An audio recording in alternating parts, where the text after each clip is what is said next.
What is up, gang? It is I, Carlton Flowers, your crypto pro. Yay! And it is time now to have a look at Bitcoin as I'm checking the level on my mic here. So welcome aboard. For those of you who are viewing for the first time, we're going to break down what we see on the chart right now, and then get a medium to long-term outlook as the market is continuing to sink amongst the uncertainty around the world, and especially with the Russia-Ukraine conflict that is currently happening. All right, so here we are on the 4-hour chart for Bitcoin, and there are some important little clues that we can see that are starting to develop. Good coffee, keeping me going today.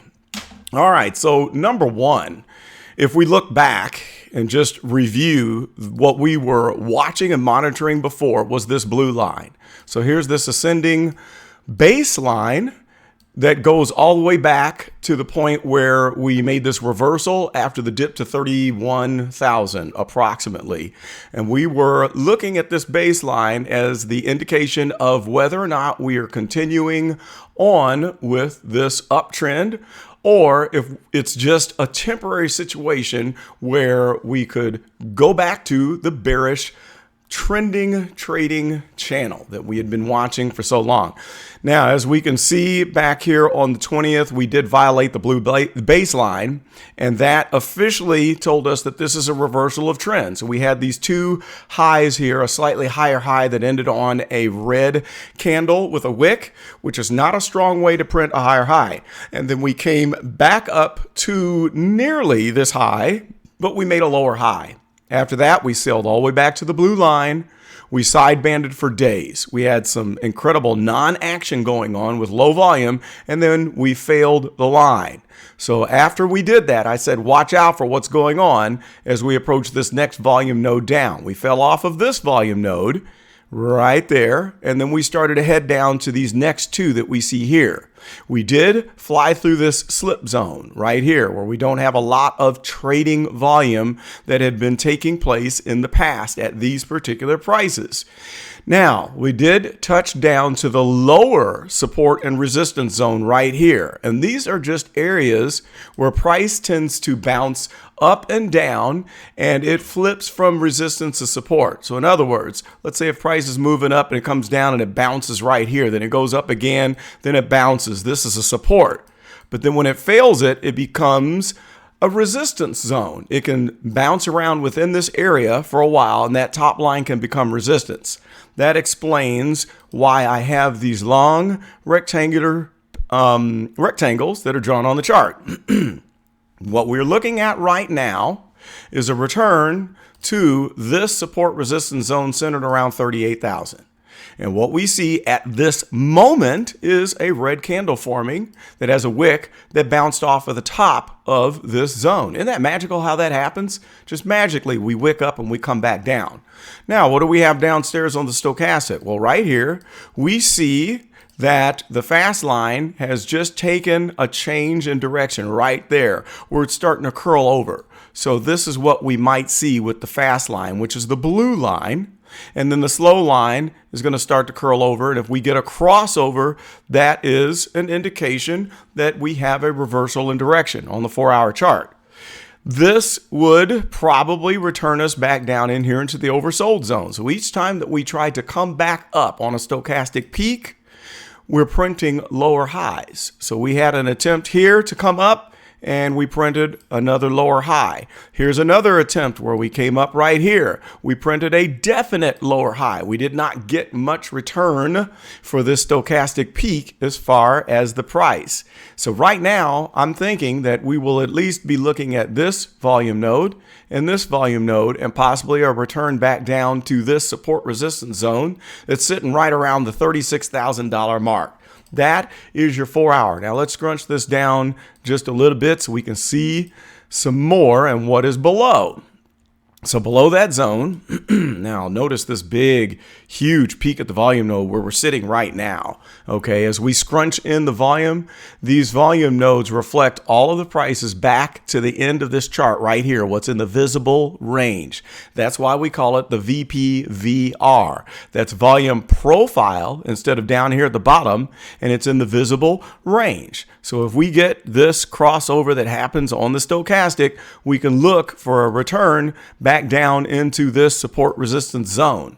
If we fail that one, bye-bye birdie, because there's a slip zone right here. See how volume tails off? And we're probably going to come down and test this support resistance zone that's sitting right on 31,000.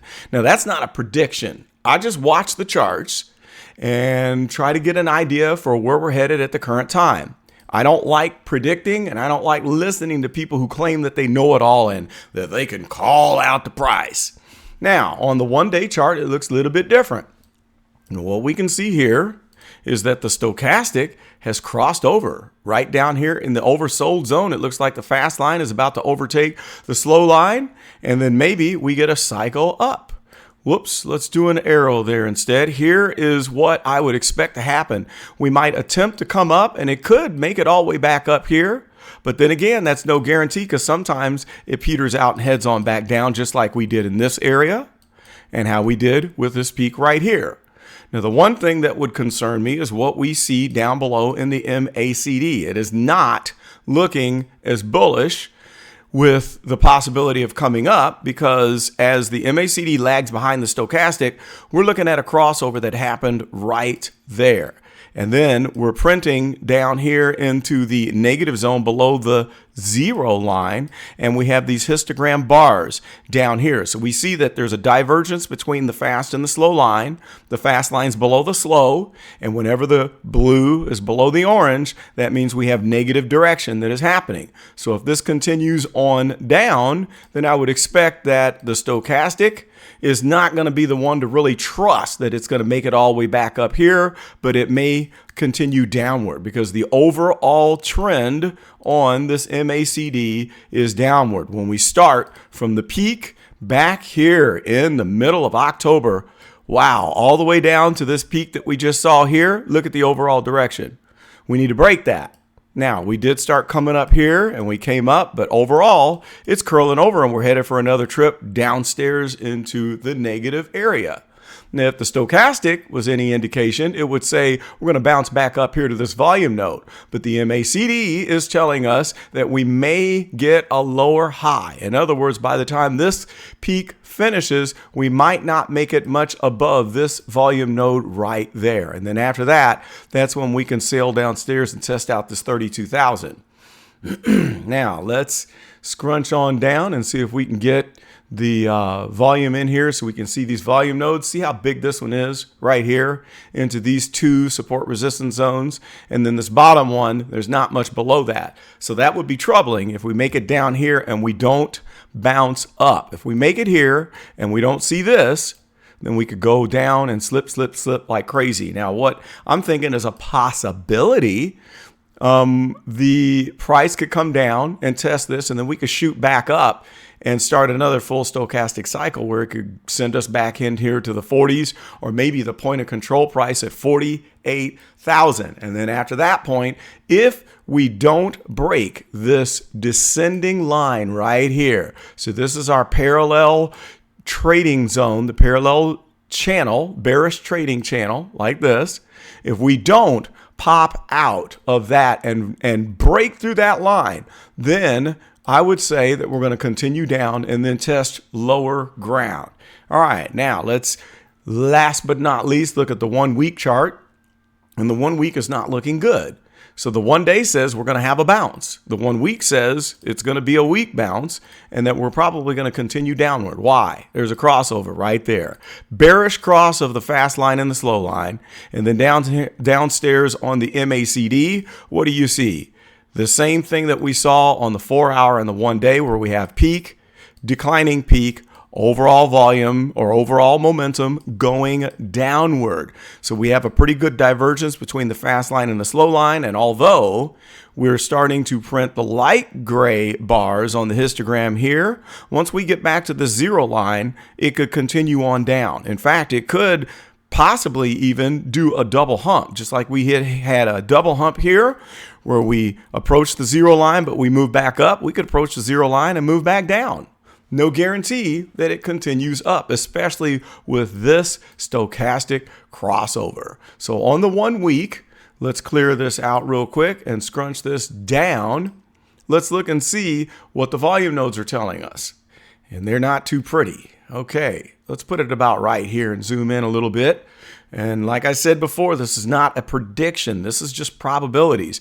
Right now, we're pointing to this volume node at 38. And if we fall off of that, where are the next ones that you see on the 1 week? Well, there's this little one here at about 28. And then there's one at around, let's see what that price is at this node.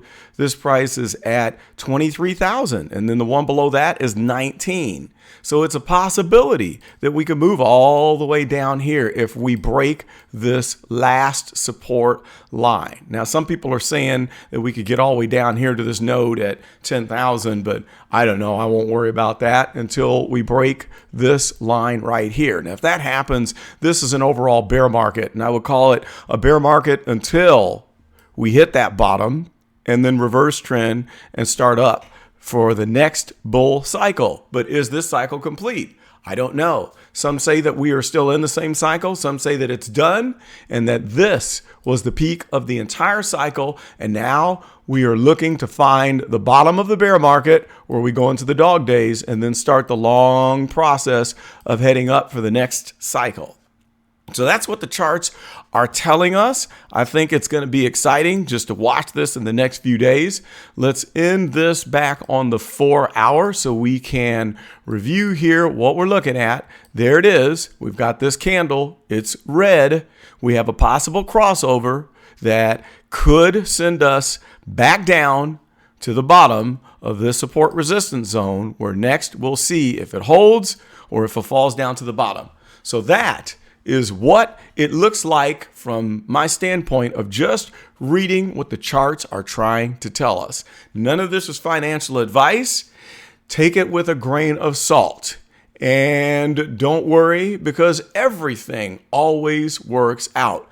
Thanks everybody for watching my BTC analysis. I know that we don't have a lot that watch my Bitcoin analysis, but the people in the group, this is for you. You've been asking for my opinion on what I see for right now. So this is done specifically for you. And thanks for taking the time out of your busy day to watch. I appreciate that. Like, subscribe, and share with a friend. Spread the word. And if you want to see more future Bitcoin updates, you let me know. Pop into the group and request at any time, and I will keep you posted. That's all I've got for now. This is Carlton, and I am out.